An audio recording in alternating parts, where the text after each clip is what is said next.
All right, one more example of a matched pairs t-test for today.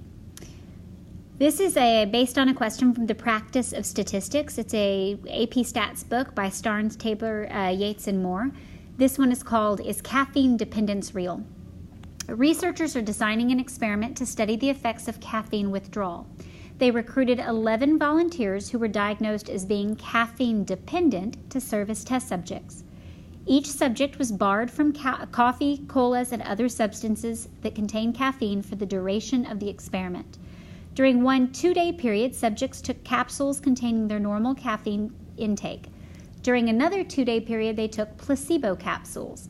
The order in which the subjects took caffeine and placebo was randomized. At the end of each 2-day period, a test for depression was given to all 11 subjects. Researchers wanted to know whether being deprived of caffeine would lead to an increase in depression. So let's take a look at the results. The table shows this data on the subject scores on the depression test. If you'll notice, there are 11 subjects numbered 1 to 11. You've got their placebo depression scores and their caffeine depression scores and the difference in scores. Higher scores show more symptoms of depression, and we calculated the difference by taking the placebo measurement minus the caffeine measurement. The only real reason that was done is because that would give differences that were primarily positive rather than negative. So we're going to conduct a matched pairs t-test for this data. Researchers wanted to know whether being deprived of caffeine would lead to an increase in depression. So that's what we're testing for. We're testing for an increase in depression based on these results. Step 1 in doing any type of hypothesis test is to state our assumptions. Let's look at our assumptions first. The first assumption is that we have randomly assigned treatments. Obviously, we have 11 volunteers here, but we did randomly assign them the order of the treatments, placebo, and active ingredients. So we have randomly assigned treatments. Sigma is unknown. We have a sample, but we do not have any information on the population data. And finally, we can look at an example of our box plot for the difference data. That box plot is approximately symmetric. It's a little bit skewed, but we have a very small sample size, so some skewness is to be expected, but no outliers and no great skewness in our data. Here's our normal probability plot. This normal probability plot is maybe not as linear as we would like to have, but again, with a small sample size, we can say that this normal probability plot is close enough to linear for us for our distribution to be approximately normal. Remember, in dealing with the t-test and small sample sizes, we are potentially going to have a little more skewness in our data, but there's no major skewness or outliers here. So our final assumption, we would say, since the box plot is approximately symmetric with no outliers, the distribution is approximately normal. Or if we'd rather use the normal probability plot, we can say that since the normal probability plot is approximately linear, the distribution is approximately normal. Step 2 is to state our hypotheses.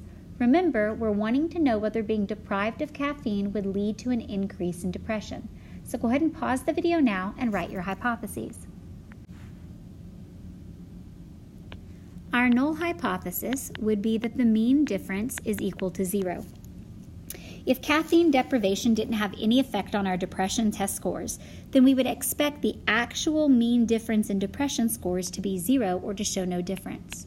Now, our alternative hypothesis here, we're wanting to know whether or not being deprived of caffeine would lead to an increase of depression.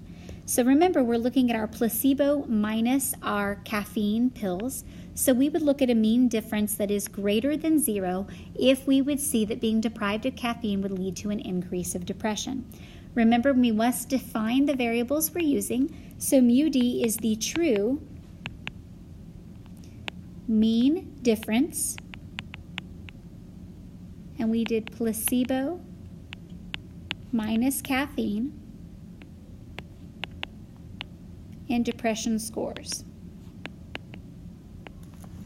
Now we need to calculate our hypothesis test. Since sigma is unknown, we are doing a t-test. When we're dealing with matched pairs, we've got one piece of data, which are all of our differences, so this is similar to doing a one-sample t-test for means. Remember, our t-test calculation, our t-test statistic, is our statistic, in this case the sample difference, the sample mean difference I should say, minus the parameter divided by the standard deviation of our statistic. In this example, the sample mean was 7.364.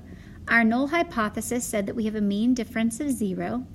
Our sample standard deviation was 6.918 divided by the square root of our sample size, which is 11. This gives us a t-test statistic of 3.53.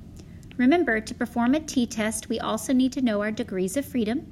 Our degrees of freedom are our sample size minus 1, or we have 10 degrees of freedom. When we're calculating an upper tail test, our t-test statistic is 3.53, so we're calculating the probability of getting a test statistic of 3.53, or one more extreme. So in other words, our p-value is the probability of getting this test statistic, or one more extreme, if indeed the null hypothesis is true. We come up with a p-value for this test of 0.0027. Now we need to write our conclusion. We said that let's say alpha, our level of significance, is 5%.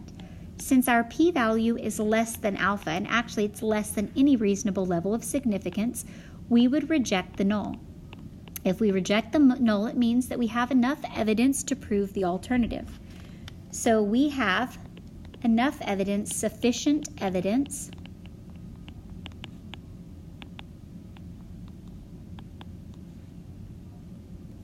to say the mean difference in depression scores is positive or greater than 0 in this example. There you go, example 2. If you have any questions, let me know.